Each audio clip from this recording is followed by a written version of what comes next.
Bueno, buenas noches a todos los que atendieron este llamado del semillero G5 de la Universidad Francisco de Paula Santander. En la noche de hoy tenemos un conversatorio que lo hemos denominado Los retos del management, el cual hemos traído una persona muy interesante que nos va a venir a hablar sobre este tema, teniendo en cuenta la situación que actualmente se está viviendo y que prácticamente está llevando a que los seres humanos y las organizaciones empiecen a reinventarse. De ahí el porqué el tema que vamos a tratar hoy, que va enfocado casualmente a esa nueva situación que el mundo está viviendo. Hoy traemos a Juan Carlos Quintero Calderón, que es un profesional de vieja data,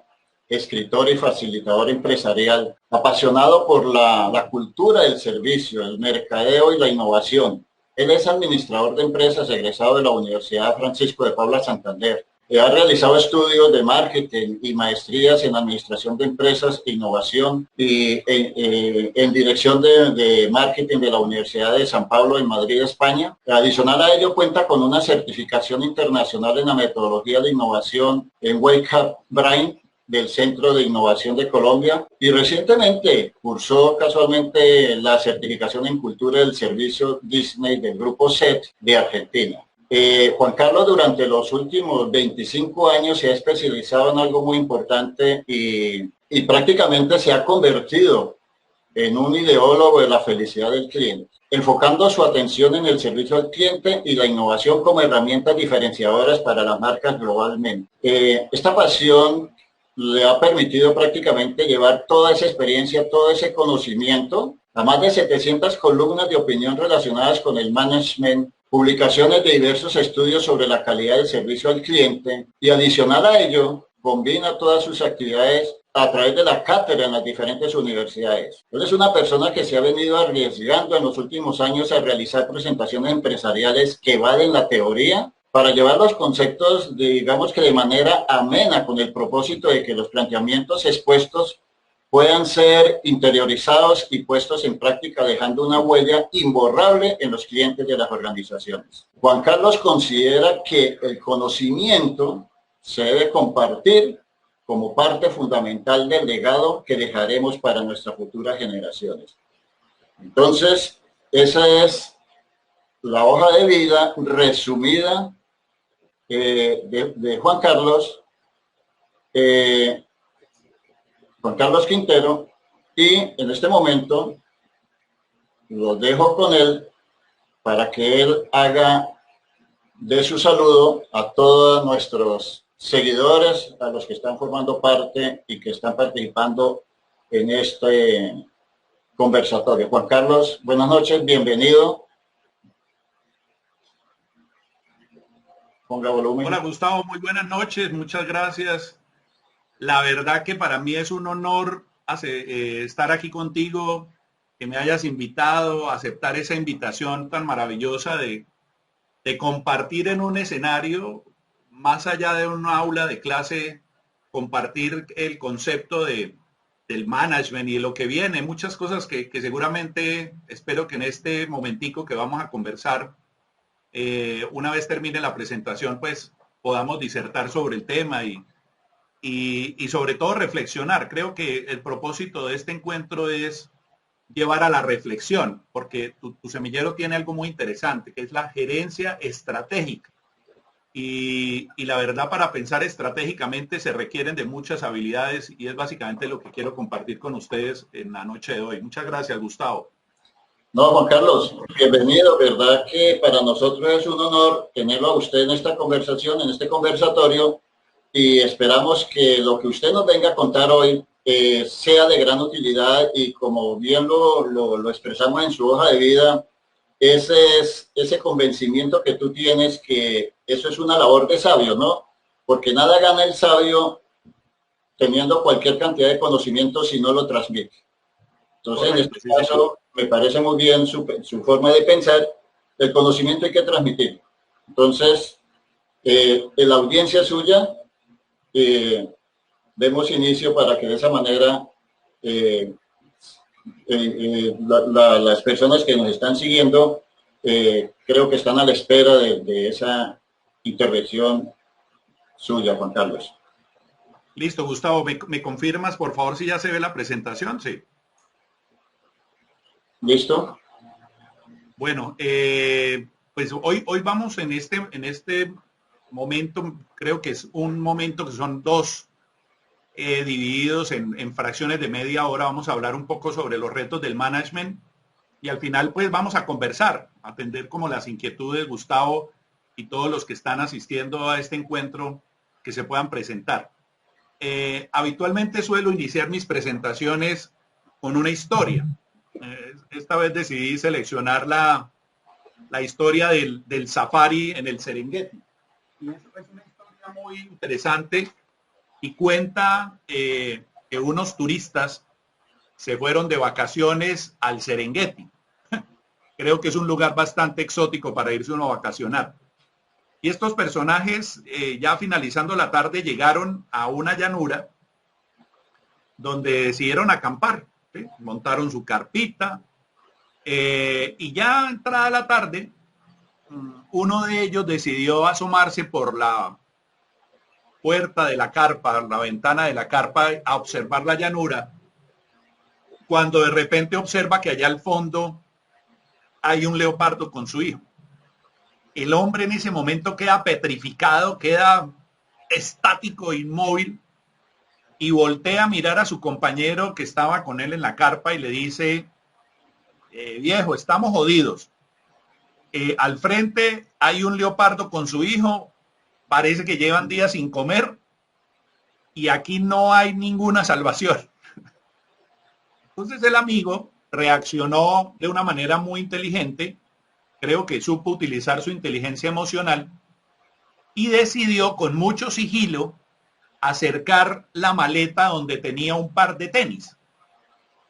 El amigo lo miraba como sorprendido y lo miraba y le decía, estúpido, ¿usted qué es lo que está haciendo? Luego usted no sabe que el leopardo es el animal más rápido de la selva, es más rápido que un león o que un tigre. Entonces el hombre le decía, no le decía nada y seguía con mucha cautela poniéndose los tenis. Cuando ya los tenía puestos, lo que el amigo le dijo, yo solo quiero ponerme los tenis para correr más rápido que tú. ¿Sí? Efectivamente, después de las vacaciones solamente regresó uno de los turistas porque el tipo salió corriendo y se escondió en su camioneta y logró salvarse de las fauces del leopardo. Ahora, ¿por qué esta historia? ¿Por qué arrancar con esta historia? Creo que la situación de mercado que estamos viviendo todos los ejecutivos de hoy, las empresas, las personas, es como la invitación, diría yo, a ponernos los tenis. Hay gente que en esta situación está petrificada literalmente, están ahí inmóviles. Escribía recientemente un artículo para el periódico Portafolio en el que hablaba de rotación y traslación corporativa. Hay gente que se quedó en la rotando en torno al mismo eje, mientras que otras empresas que decidieron empezar a trasladarse, empezaron a innovar, a cambiar su estrategia corporativa. Entonces hoy definitivamente esta situación lo que ha hecho es que todos tengamos que ponernos los tenis y empezar a correr. Porque el viaje, la verdad, es un viaje que aún no tiene un destino final, en el sentido de que a pesar de que algunos laboratorios ya digan que tienen la efectividad de la vacuna, lograr que la vacuna llegue a nuestro territorio en el corto plazo relativamente va a ser un poco complejo. Entonces esta es una situación en la que el tapaboca ya se volvió un elemento de moda, ya lo tropicalizamos a nuestro estilo colombiano, entonces el tapabocas tiene calaveras, tiene caritas felices, tiene un montón de cosas, porque a todo le ponemos esa jocosidad del colombiano que nos hace diferentes al resto de los países latinoamericanos. También a mí me ha parecido muy curioso que la gente en los últimos meses ha estado diciendo que esta situación ha sido parte de una evolución. Yo la verdad no creo en las evoluciones, no creo que nosotros digamos que dejar de utilizar una casetera sea una evolución. Yo tengo un concepto muy curioso que se llama la revolución, porque los grandes cambios de la humanidad han sido fruto de una revolución. Fíjense que nos liberamos del yugo español y somos libres gracias a una revolución. Nos liberamos del motor de vapor para pasar al motor de combustión, es decir, dejamos de contaminar para contaminar más. Y en países como Noruega y algunos países de Europa, esa revolución va a hacer que en el año 2025 ya hay países de la Unión Europea que tienen como ley que no se pueden volver a comercializar vehículos de combustión, sino vehículos que sean o eléctricos o híbridos. Eso me lleva a ratificar mi teoría de la revolución, y es que poco a poco nos vamos desprendiendo de metodologías, de temas, de herramientas para pasar a unos nuevos escenarios. Si ustedes se ponen a revisar sus computadores portátiles, que hoy se convirtieron en nuestra herramienta de trabajo, un computador portátil cada vez tiene menos puertos USB, porque la idea es que nos desprendamos, así como lo hicimos del disquete, que nos desprendamos de las memorias y todo lo almacenemos en la nube para que esté disponible para nosotros en cualquier momento. Y eso es lo que ha venido pasando en estas últimas épocas en la humanidad. Nos hemos ido del campo para ir a la ciudad, nos dejamos de movilizar en caballos para movilizarnos en vehículos, dejamos de utilizar a las personas para que fueran desplazadas por una máquina, y hoy el reto, más que la digitalización, es de la capacidad que tengamos de pensar de manera digital, es decir, que dejemos de pensar análogamente y pensemos digitalmente. Muchos vaticinan que lógicamente la tecnología nos va a erradicar, pero yo lo veo más bien como una gran ventaja. De hecho, hace muchos años, cuando aparecieron las calculadoras, los matemáticos entraron en crisis. Consideraron que se iban a quedar sin trabajo, porque había aparecido una máquina que solucionaba los problemas matemáticos a los que ellos se enfrentaban. Y la verdad, lo que pasa es que la calculadora fue en una herramienta más para que esos matemáticos pudieran hacer unas operaciones mucho más grandes y tuvieran tiempo para otro tipo de actividades diferentes, lógicamente apalancados con esa tecnología. Entonces, esos retos de la administración, de la gerencia, tienen que ver mucho con el futuro de nuestro trabajo. Esta fotografía que ustedes observan es una fotografía que se publicó en el periódico New York Herald en octubre de 1932. Imagínense, hace muchos años, en la época en la que en Nueva York se construían esas grandes edificaciones, cambiando la estrategia de construirlos con cemento y ladrillos para empezar a utilizar el acero como la herramienta fundamental para esas construcciones. Y esta es una fotografía muy conocida en el mundo, que con seguridad en los próximos años va a ser, si tuviéramos la posibilidad de tomar esa misma fotografía en una construcción, lo más probable es que termine siendo de esta manera. Porque hay un estudio de la Universidad de Oxford que menciona que cerca del 47% de los trabajos que conocemos actualmente tiende a desaparecer. Por ejemplo, el trabajo de profesor tiende a desaparecer, ese profesor de aula, de clase, explicando, porque seguramente va a haber un robot que, tomando la figura de un avatar, pues va a terminar dictando una clase, porque va a recetar una teoría. Seguramente va a dar muchos más ejemplos, porque va a tener esa inteligencia artificial que va a permitir contar muchas más situaciones de mercado que enriquezcan ese concepto teórico. Hay un libro muy interesante que les recomiendo que se llama Sálvese quien pueda. Es un libro de Andrés Oppenheimer. Andrés Oppenheimer es un periodista, escritor, columnista de CNN, que tiene un programa que se llama Oppenheimer. Y él en su libro menciona lo mismo del estudio de la Universidad de Oxford. Hay otra persona que admiro mucho que se llama Mark Vidal. Mark Vidal también está hablando de la era de la humanidad, haciendo referencia a que las máquinas no necesariamente es que tiendan a desplazarnos, sino que nos van a permitir ser más humanos. Esta gráfica que observan es una gráfica del Foro Económico Mundial de este año, en la que se evidencia el desplazamiento que ha tenido el ser humano gracias a la automatización. Y entonces retomo lo que había mencionado de las calculadoras y seguramente toda la información que tenemos en una empresa, gracias a todas las herramientas de inteligencia artificial, vamos a tener la capacidad de poder hacer muchos más análisis, de poder diseñar muchas más estrategias, de ser mucho más innovadores gracias a la capacidad que vamos a tener de procesar la información. Porque en realidad, desde mi experticia y cuando hablo con empresarios amigos o para la organización en la que trabajo o en mis consultorías, siempre pregunto lo mismo, de toda la data que tiene esta organización, ¿cuánto consideran que han analizado en el último año? Y la verdad, muchachos, jóvenes, gerentes en formación, como habitualmente les digo, la cifra no ha llegado a superar el 20%. Es decir, de toda la data que hay en una organización, si acaso podemos analizar el 20%, porque por obvias razones no tenemos tiempo para dedicarnos solamente al análisis, sino que hay que desarrollar labores operativas. Esas labores operativas son las que a futuro esas herramientas de inteligencia artificial van a ser como ese soporte para nosotros poder realmente trabajar.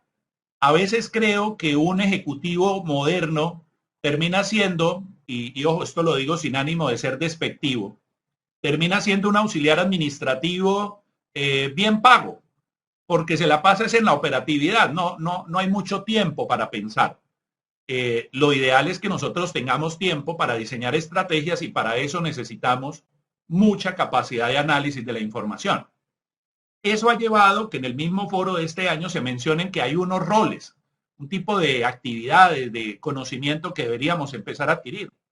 Por ejemplo, convertirnos en especialistas en Big Data, tener esa capacidad de analizar grandes volúmenes de información. Especialistas en transformación digital, profesionales en ventas y mercadeo, entre otras actividades.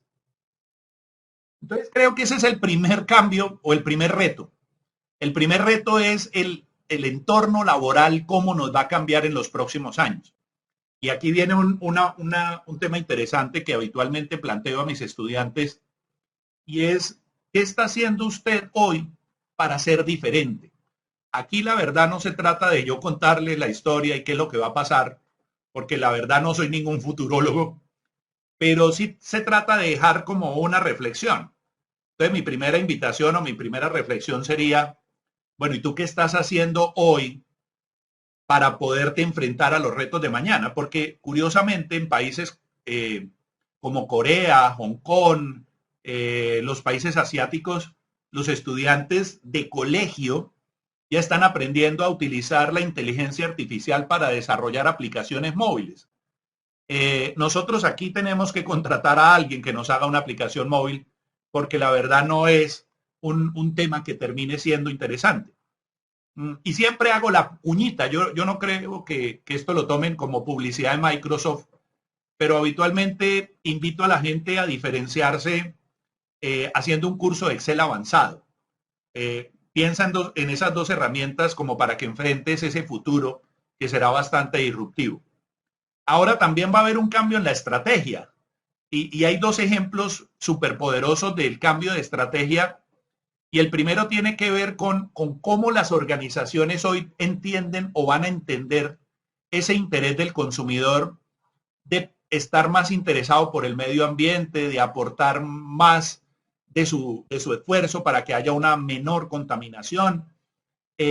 Cómo hoy, por ejemplo, ya estamos trabajando en la economía circular y grandes marcas como Forever 21, perdón, cerraron porque resulta que descubrieron que la gente joven está dejando de comprar ropa nueva porque prefieren comprar ropa de segunda porque eso les permite ser amigables con el medio ambiente y contaminar menos. Entonces ya lo estamos evidenciando cuando, por ejemplo, en Shanghái, en diciembre del 18, el nuevo año se inició con un show de fuegos pirotécnicos. Y el año pasado, curiosamente, los fuegos pirotécnicos desaparecieron en esos países de China tan amantes de la pólvora y realmente el cielo fue iluminado por un show de drones que contamina y ya no tenemos que contaminar ni comprar pólvora para gastarla, sino que vamos a utilizar unos drones que después con seguridad van a servir para otras cosas.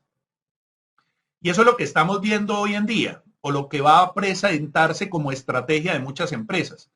Vamos a ser los dueños de nada y los usuarios de todo. En Europa ya hay empresas que rentan vehículos por distancias. Entonces, por ejemplo, yo quiero ir de la Francisco de Paula al Ventura Plaza en un carro, entro a una aplicación, busco cuál es el carro que está más cercano, a través de la aplicación me llega la clave para abrir el carro, abro el carro, me monto en la Universidad Francisco de Paula y me voy para el Ventura, pago el trayecto y dejo el carro en el Ventura. De hecho, en los países europeos cada vez hay menos gente interesada en tener licencias de conducción, porque adicionalmente vienen los vehículos autónomos y eso va a hacer que entonces no tengamos la necesidad de ni siquiera aprender a conducir.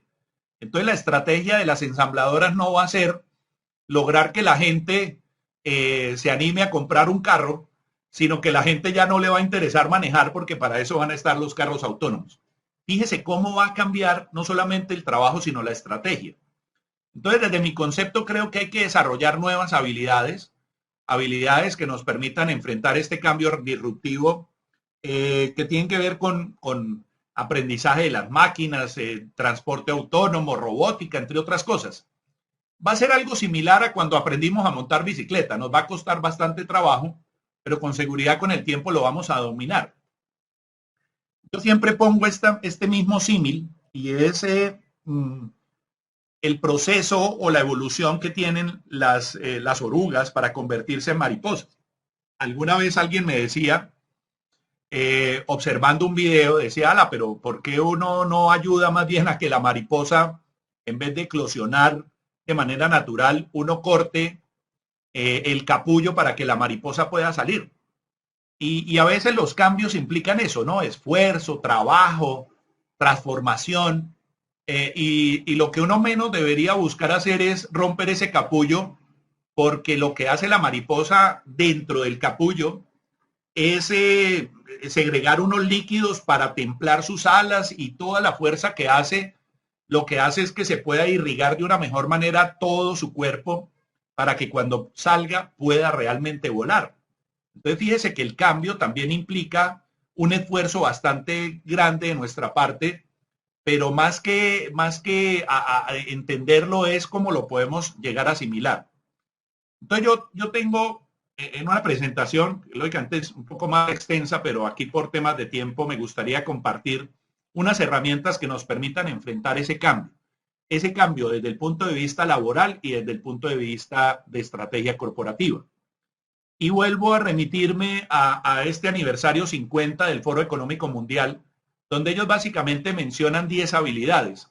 Estas 10 habilidades que ustedes ven en la pantalla, que se proyecta que para los próximos años se creen 2.1 millones de puestos de trabajo relacionados con estas capacidades. Entonces hoy deberíamos estar pensando cómo desarrollamos habilidades de inteligencia emocional, cómo desarrollamos la capacidad de la orientación al servicio, cómo desarrollamos el pensamiento crítico, siempre y cuando, lógicamente, sea un pensamiento respetuoso. Como no hay tiempo suficiente para hablar de todas, yo tengo dos que me parecen interesantes, dos habilidades que nos permitirían enfrentar esta tormenta, más en esta época en la que las condiciones de mercado llevaron a una crisis. Ahora, ¿qué es una crisis? Crisis es un cambio en las variables que conocemos. Cuando las variables que conoces cambian, entran en crisis. Cuando una persona tiene buena salud y de un momento su salud cambia, le da un paro, le da un infarto, se le sube el azúcar, se le sube el colesterol, esas variables que él desconocía cambian, lógicamente entra en una crisis. Y uno empieza como a orar, ¿no? Que ojalá se salve o que pase lo que tenga que pasar. Entonces, creo que esas habilidades, para mí las dos más importantes que podríamos decir que sirven para apalancar las otras 8, son el tema de la creatividad y la coordinación con los demás. Para mí son esas dos herramientas fundamentales que deberíamos enfrentar en estos próximos años o deberíamos fortalecer. Y quiero hablar de la primera, que es la creatividad. Habitualmente, en todos los escenarios académicos, nosotros aprendemos muchos conceptos, estadística, matemáticas, leyes, estrategia, entre otras cosas. Pero la verdad, en muy pocos escenarios nos dedicamos a aprender de creatividad. En mi experiencia o en los años que llevo, porque también la gente dice que la creatividad es como un don, ¿sí? La creatividad es un don que tienen los publicistas, los mercadólogos, los artistas, los cantantes. Y la verdad, déjame decirte que la creatividad es una habilidad innata del ser humano.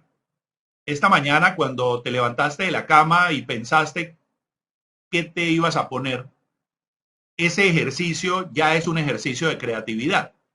Y en las compañías no hay mucho tiempo para ser creativo. Yo cuando realizo alguna sesión de innovación, lo primero que hago y es lo que la gente espera, ¿no? Que nos reunamos a ser creativos. Yo la verdad no creo que en una reunión de trabajo a usted se le pueda ocurrir algo diferente a lo que habitualmente piensa, porque es su entorno habitual, es donde usted está todos los días. Entonces las organizaciones tampoco tienen unos ambientes propicios para que nosotros podamos ser creativos. Como no somos creativos, tenemos un montón de datos en la empresa que no sabemos analizar y que no tenemos la habilidad de convertir toda esa información en creatividad. Pero cuando nosotros esos datos los convertimos en información, esa información se convierte en conocimiento. Y parte del éxito de la creatividad es la capacidad que uno tenga de tener conocimiento. Yo le planteo algo muy sencillo en su vida personal. Cuando usted tiene un problema, habitualmente usted busca la solución del problema por su cuenta, pero no la encuentra.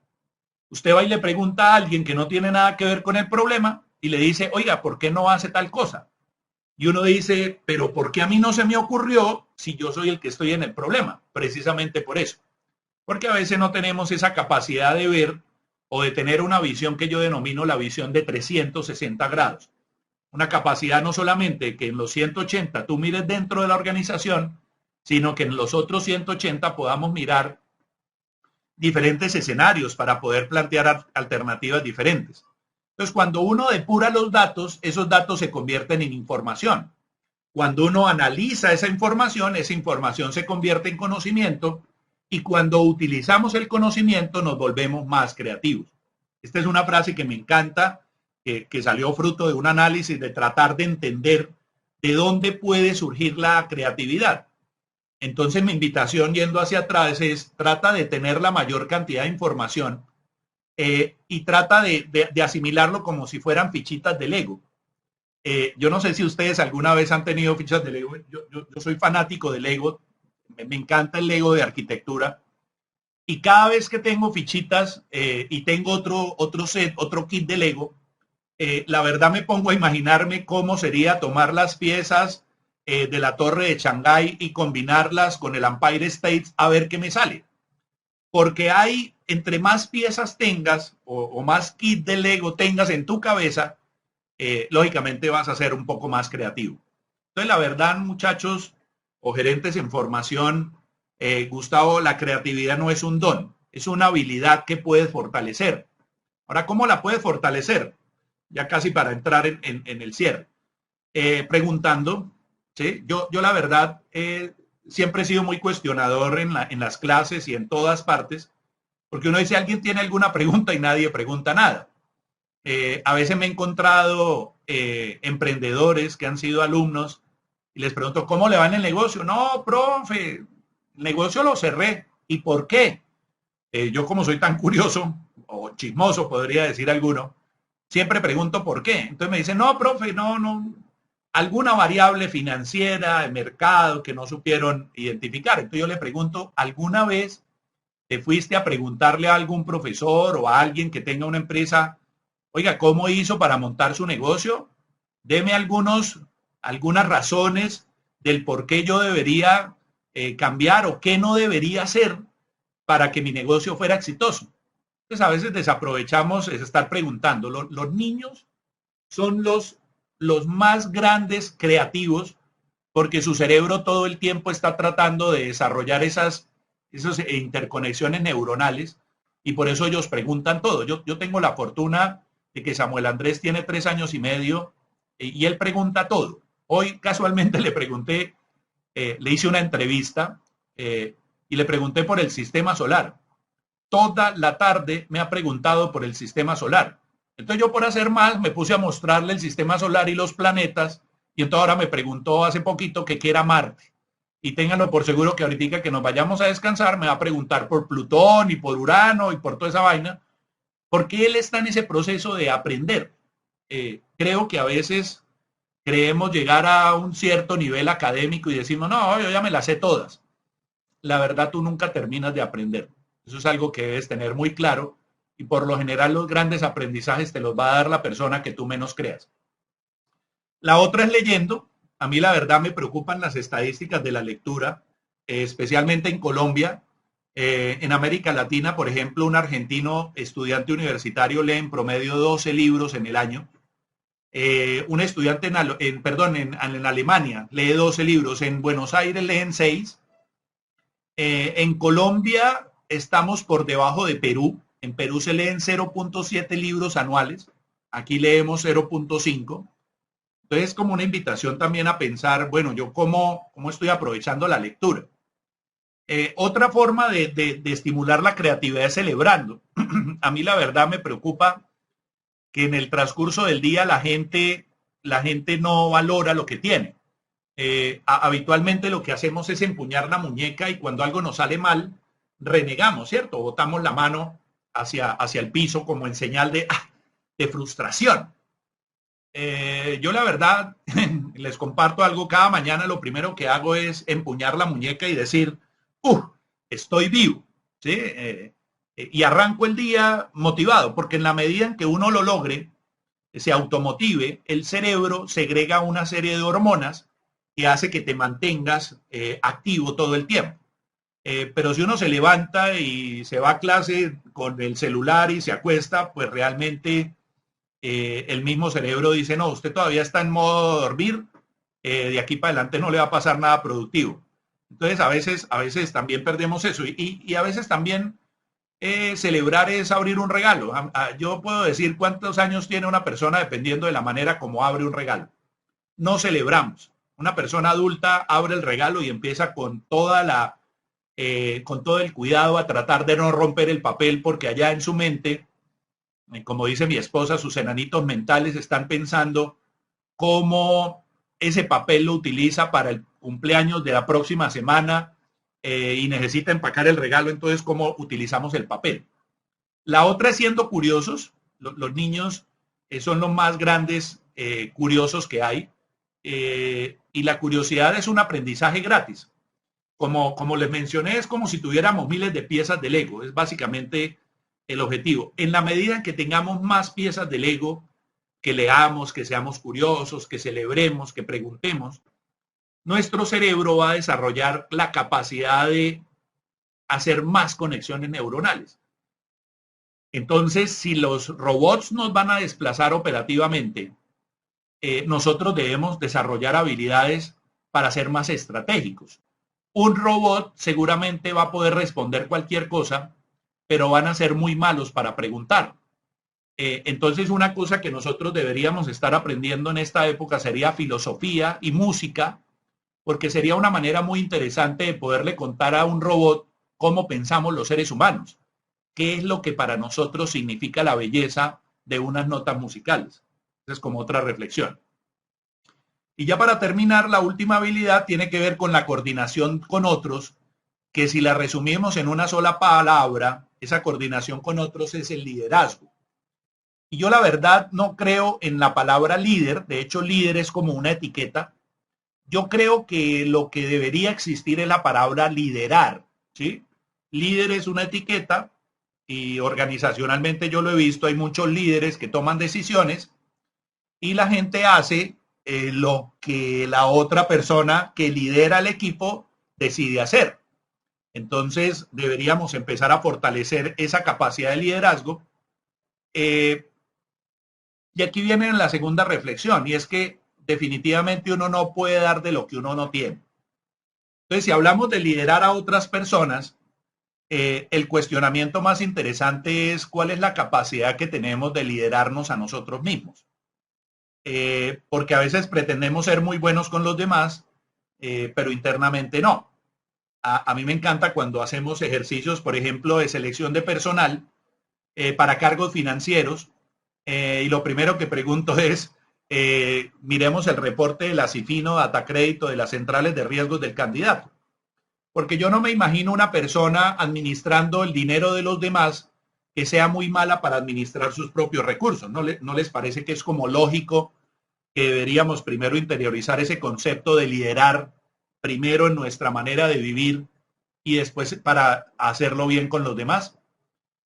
Para ejemplificarlo y ponerlo en algo muy sencillo, permítanme contarles algo de mi vida personal muy curioso. Yo habitualmente me sentaba a almorzar con mi esposa y el niño cuando tenía 2 años. Y la verdad, almorzar al lado de Samuel Andrés a veces era un poco estresante. Porque pues mi esposa trataba de darle la comida, lo cuchareaba, él botaba la cuchara, no comía, volteaba la cara, en fin, lo que hace cualquier niño. Entonces mi esposa, ella reaccionaba y en última me decía, no, se me quitó el hambre, no voy a almorzar. Yo la verdad, pues terminaba de almorzar en medio de la situación y siempre busqué como un escenario primero para salvar mi vida y segundo para darle un mensaje poderoso, ¿sí? Sobre liderar. Y lo encontré de una manera muy curiosa en un viaje en el que coincidimos. Ella iba para una universidad en Medellín a dar clase y yo iba para mi empresa en Medellín a dar una conferencia. Entonces nos sentamos, coincidimos y bueno, logramos sentarnos en el mismo lugar. Y entonces yo le dije, prestémosle atención un momento al auxiliar de vuelo. Yo me imagino que ustedes se han dado cuenta que el auxiliar de vuelo, bueno, ahora lo hace un video, le dice a uno, en caso de emergencia, caerán las máscaras. Póngasela usted primero antes de querer ayudar a otros. Este ejercicio o esto que menciona, yo volteé a mirar a mi esposa y le dije, bueno, ¿cómo te parece el mensaje que nos da el auxiliar de vuelo? Y lo agarró muy fácil. Y me dijo, ya entendí cuál es el mensaje. Y después de que llegamos de ese viaje, ella se sentaba a almorzar tranquila y si Samuel Andrés almorzaba o no, ya no era un motivo de estrés. Porque uno primero debería alimentarse a sí mismo, uno debería liderar su vida, uno debería estar pensando, bueno, en el año 2025 yo dónde voy a estar, con quién voy a estar trabajando, qué habilidades habré desarrollado. Porque si no lo haces, lo más probable es que hagas parte del 95% de la humanidad que va a donde los demás decidan llevarte. Y no creo que quieras esperar a que la vida te invite a ponerte una máscara para poder ayudar a los demás. Hoy lo que la vida nos está enseñando es que el ejemplo de la mascarilla evidentemente nos dice, cuídate tú primero para que puedas salvar la vida de los demás. Es un ejemplo muy interesante de liderar y liderar se hace con el ejemplo. Recuerdo el jefe comercial de una empresa que decidimos hacer un botón para poner en el corazón, cerca del corazón de los trabajadores, en su uniforme, lógicamente, y el botón decía, hola, estoy para servirte, soy Juan. Entonces el director comercial todos los días llegaba y su botón, y su botón, y su botón, y su botón. Y un día lo miré en el cuento y le dije, mi doctor, ¿y usted dónde tiene su botón? Porque usted no le puede pedir a la gente lo que usted no es capaz de dar. A partir de ese momento el hombre se puso el botón y como a la semana yo no lo volví a ver en la empresa, no tengo ni la más mínima idea qué le pasaría. Y como para cerrar, muchachos, creo que estas dos habilidades que las tenemos dentro me demuestran que definitivamente hay una teoría, yo la llamo la teoría del abejorro.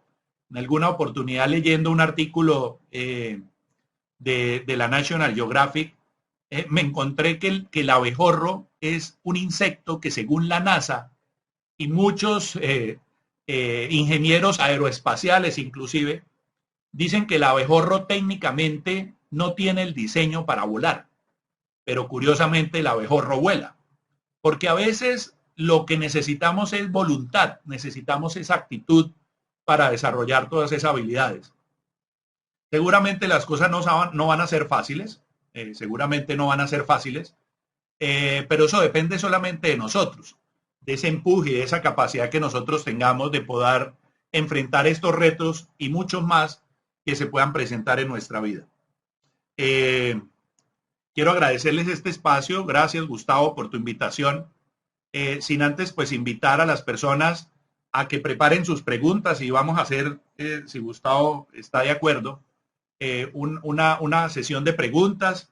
Les comparto mi página web, mis redes sociales. En mi página web encuentran un blog donde está el contenido de esta presentación y en mis redes sociales habitualmente publico lo que acabé de mencionar. Entonces los invito a que me sigan. Me encuentran como Juan Carlos Quintero Calderón y pues dejo de presentar, Gustavo, para que nos encontremos y empecemos como esta dinámica de las preguntas. Gracias, Juan Carlos. La verdad que interesante conversación, una charla muy amena, muy agradable y de gran utilidad para estos momentos que estamos viviendo.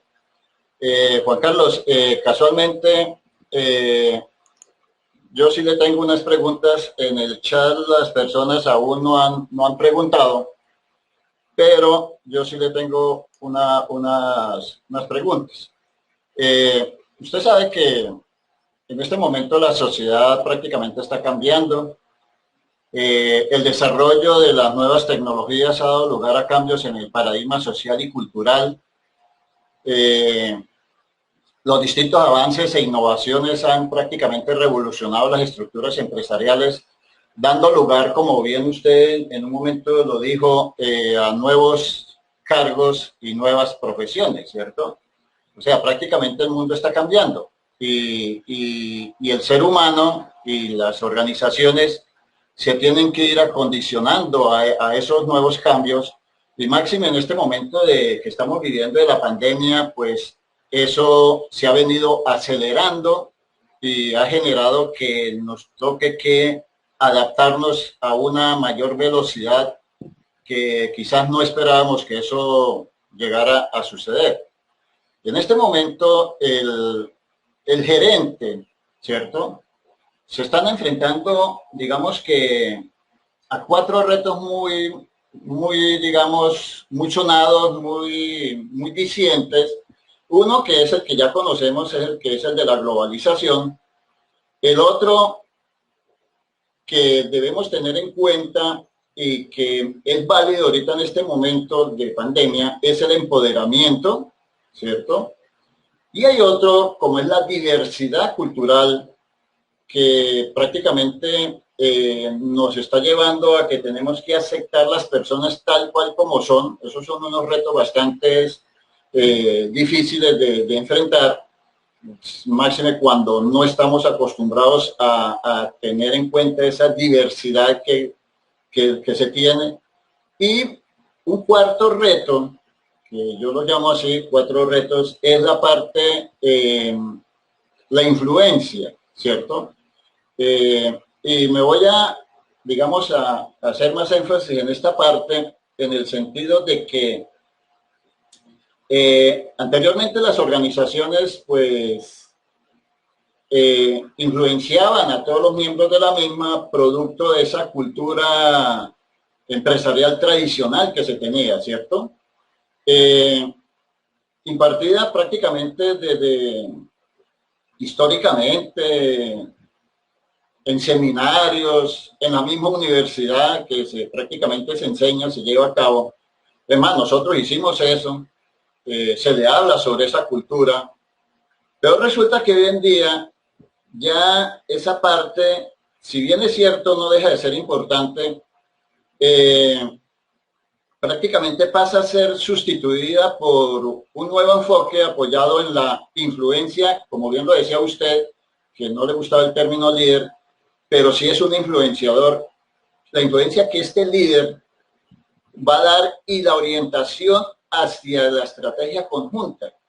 Me gustaría que usted nos dijera cómo ve usted, dentro de su concepto, dentro de su experiencia, ¿cómo sería esta influencia ahorita en estos momentos tan difíciles que el mundo está, digamos que está sufriendo y que las organizaciones y las mismas personas están dando unos cambios bastante radicales? ¿Cómo puede el líder, cómo puede el gerente poder influenciar en sus colaboradores y en una sociedad?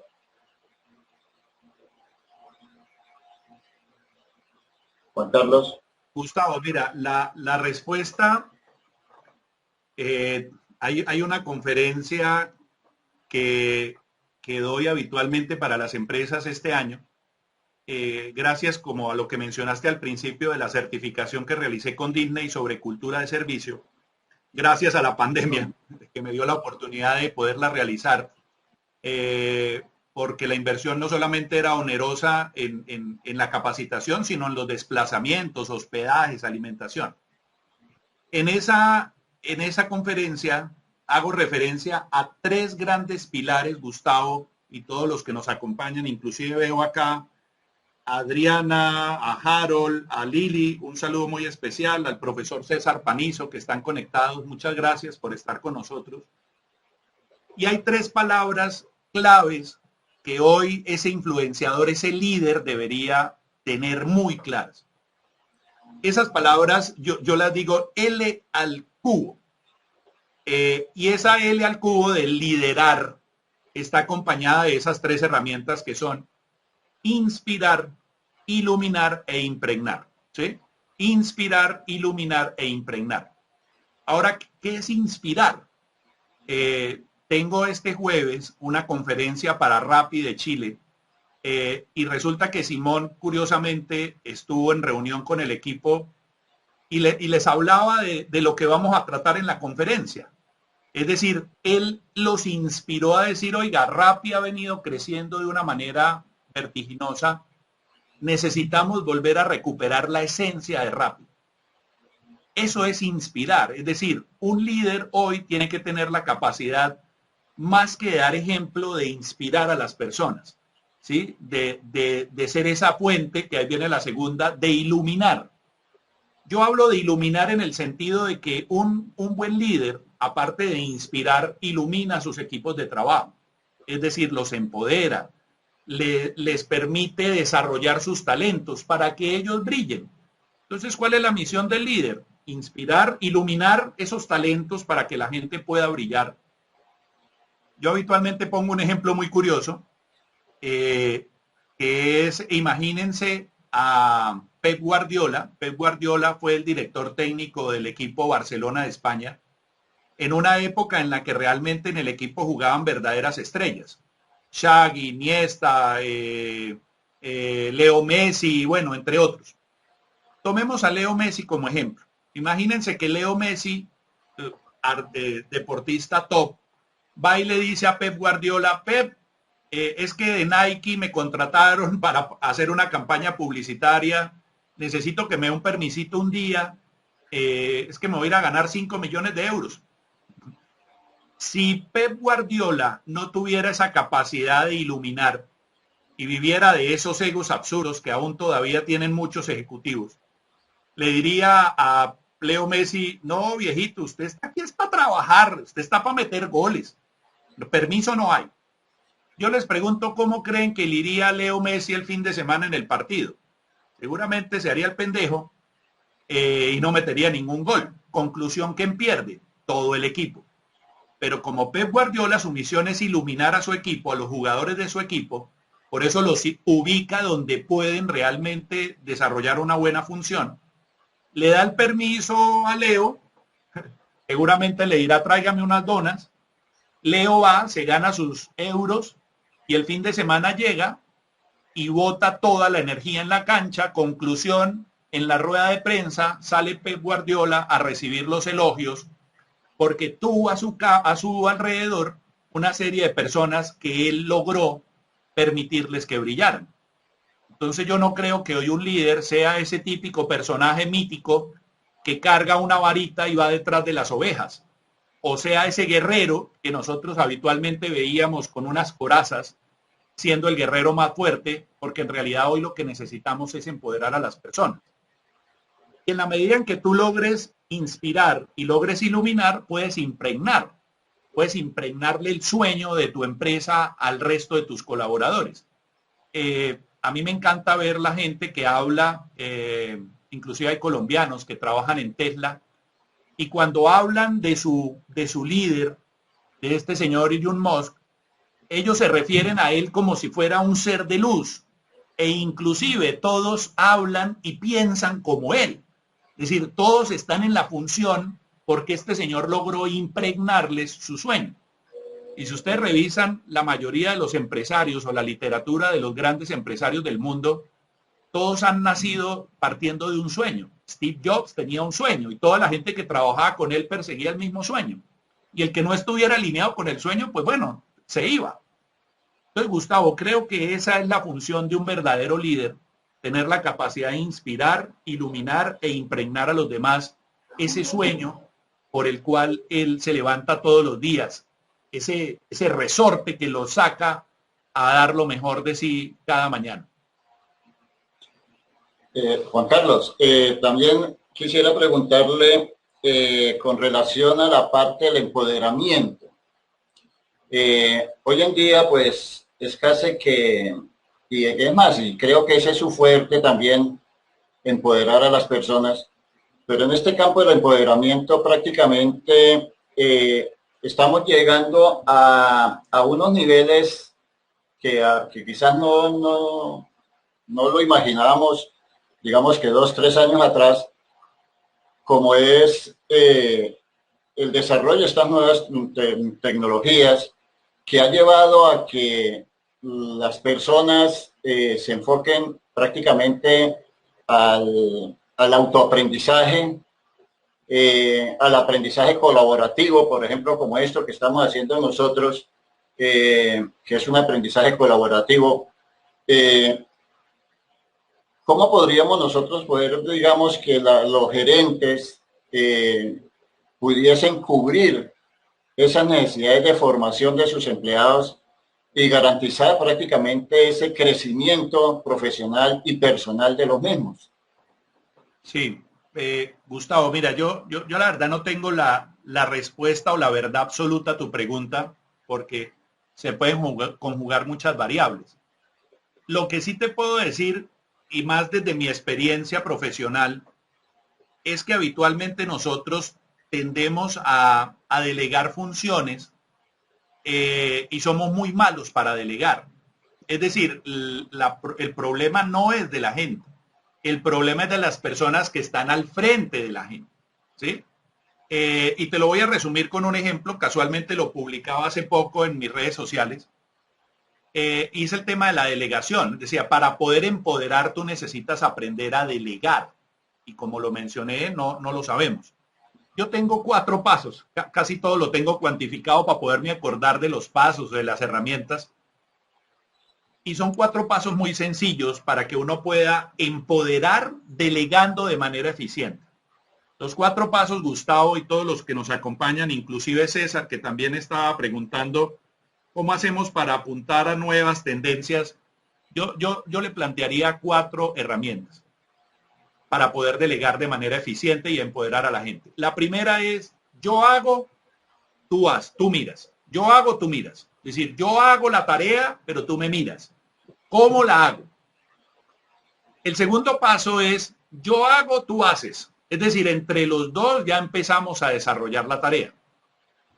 La tercera es, tú haces, yo te miro. Entonces, ahora que ya tienes el conocimiento, sabes cuál es el objetivo de la tarea, ahora tú lo haces y yo miro cómo lo estás haciendo. En caso de que te equivoques, pues corrijo de manera oportuna. Y el cuarto es, tú haces y ya, ¿sí?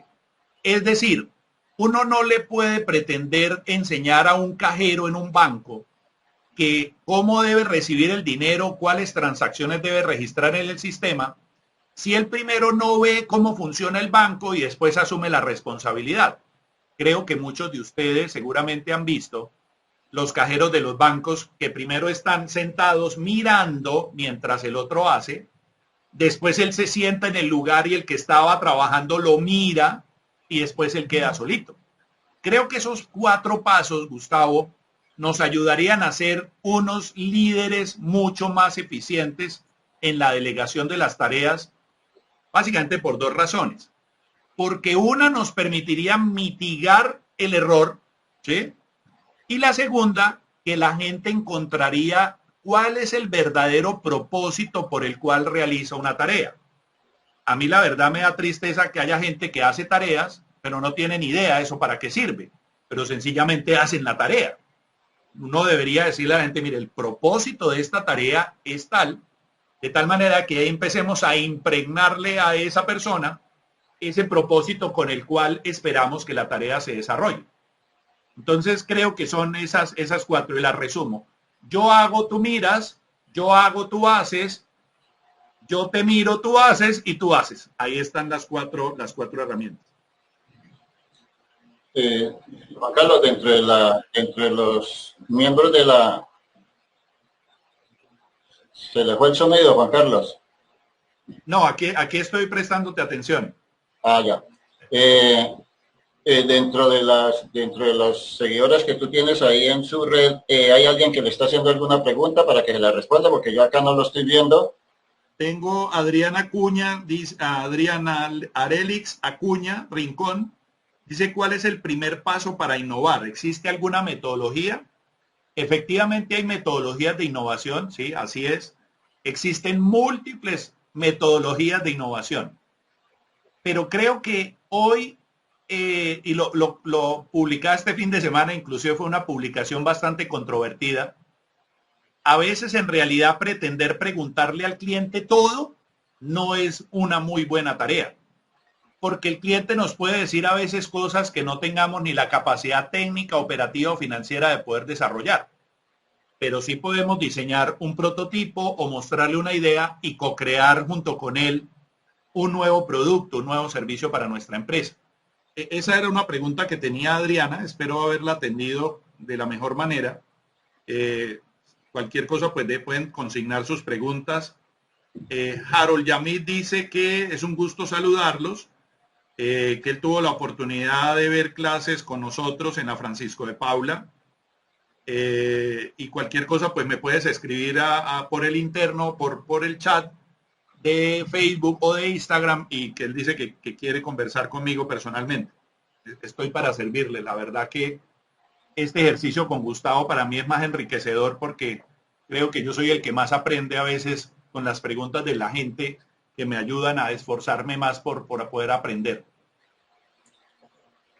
Bueno, Juan Carlos, le tengo una última pregunta para ya cerrar el tema, que está relacionado con la globalización. ¿Será que los directivos, que es uno de los retos que ellos tienen, podrán ser capaces de liderar equipos deslocalizados en la distancia? Pues eso es lo que se ha venido presentando hasta el momento, Gustavo. La verdad hay muchas organizaciones que hoy están inclusive replanteando su infraestructura física y han logrado que su gente sea más productiva. Yo con mi equipo de trabajo habitualmente conversamos y siempre decimos que ahora trabajamos más que antes. Inclusive nos hemos vuelto mucho más organizados. Ya vamos a hablar y entonces usted pone la manito arriba, espera que termine el otro, abre el micrófono. Algo que en la presencialidad no existía porque a veces en las reuniones todo el mundo hablaba y también porque hemos aprendido, y lo menciono más como experiencia corporativa, hemos aprendido que a veces tanta reunión se pudiera resumir en un correo electrónico. Entonces hoy los grandes líderes corporativos están premiando es el performance, el desempeño de la gente. Te hablaba antes de entrar que hoy entró un nuevo compañero al equipo y le estaba comentando más o menos cómo funciona mi equipo de mercadeo y le decía, yo la verdad no sirvo para estar detrás de nadie, pero a mí lo que me interesa es su desempeño, que las cosas que usted haga no solamente las haga de manera oportuna, sino que las haga bien, y para eso yo estoy disponible todo el tiempo para que usted pregunte. Entonces eso me permite como tener esa tranquilidad que esa nueva persona va a llegar con la claridad ¿sí? Que se necesita. Y aquí entran a jugar muchos elementos, Gustavo, de pronto para tener presentes, pero para muchos empresarios ha sido muy complicado adaptarse a esta situación, especialmente para esas personas que les gustaba el presentismo. Entonces, ¿el presentismo qué es? Uy, mire, ese se quedó hasta las 8 de la noche, ese es el que más trabaja. Pero curiosamente el personaje estaba mirando Google o cualquier otra cosa, las tareas de la universidad, pero se quedaba en la empresa era porque él no tenía internet. Entonces, hoy los verdaderos líderes que premiamos, el performance, el desempeño, la capacidad de la gente de gestionar, no de hacer tareas repetitivas. Creo que esa es como la gran ventaja de muchos ejecutivos y grandes empresarios que nos dan esas lecciones. Empoderar a la gente para que la gente haga las tareas y las haga de la mejor manera. Totalmente de acuerdo, Juan Carlos. Creo que ya con esto damos por terminada la sesión. Se le agradece, Juan Carlos, la colaboración para con el semillero. Esperamos volverlo a tener acá con otro tema de actualidad para que de esa manera podamos, como bien lo dice usted, transmitir ese conocimiento a estas nuevas generaciones para que de esa manera, de esa forma podamos nosotros dejar esa impronta, esa huella por él para que después al menos nos recuerden por algo, ¿no? Sí, sí, sí. Que no pasemos desapercibidos. Gracias, Sí, Juan Carlos, señor. muy amable. Se le agradece la participación en este conversatorio y vuelvo y repito, espero volverlo a tener acá con nosotros. Muchas No, gracias. Gustavo, de mi parte, de corazón mi agradecimiento por darme la oportunidad de compartir. Ayer hablábamos curiosamente de la historia, ¿no? No tuve la fortuna de que usted fuera mi profesor, pero hoy me siento supremamente orgulloso de poderme sentar al lado de muchos que fueron mis docentes, a quienes admiro y respeto. Y hoy ese es el futuro, ¿no? Lograr que las generaciones de relevo, que es lo que debemos empezar a cultivar, permitan que cada vez hayan no solamente mejores docentes, sino mejores personas, más que ejecutivos, docentes, que seamos mejores personas. Y ser mejor persona implica tener la capacidad de saludar, de sonreír, de servirle a los demás. Y eso es lo que quise compartir contigo, mi disposición a servir. Gustavo, muchas gracias por la invitación. No, a usted, Juan Carlos, y también agradecerle a todas las personas que tuvieron a bien conectarse y entrar a formar parte de este conversatorio. Desde ya los invito para el próximo viernes. Tenemos otro conversatorio muy importante que está enfocado casualmente a este mismo fenómeno de la pandemia, donde se están utilizando mucho lo que son las redes sociales, por ejemplo, estas plataformas, y queremos, digamos, dar unas pautas sobre oralidad. Entonces, ese va a ser el próximo tema para que estén al tanto, estén pendientes de la invitación. Eso va a ser el próximo viernes. Dios mediante estaremos por acá nuevamente a través de las redes transmitiendo esos mensajes importantes a través del semillero G5 de la Universidad Francisco de Paula Santander. Muchas gracias para todos, muy amables. Chao, Gustavo. Muchas gracias. Hasta una próxima experiencia. Buenas noches.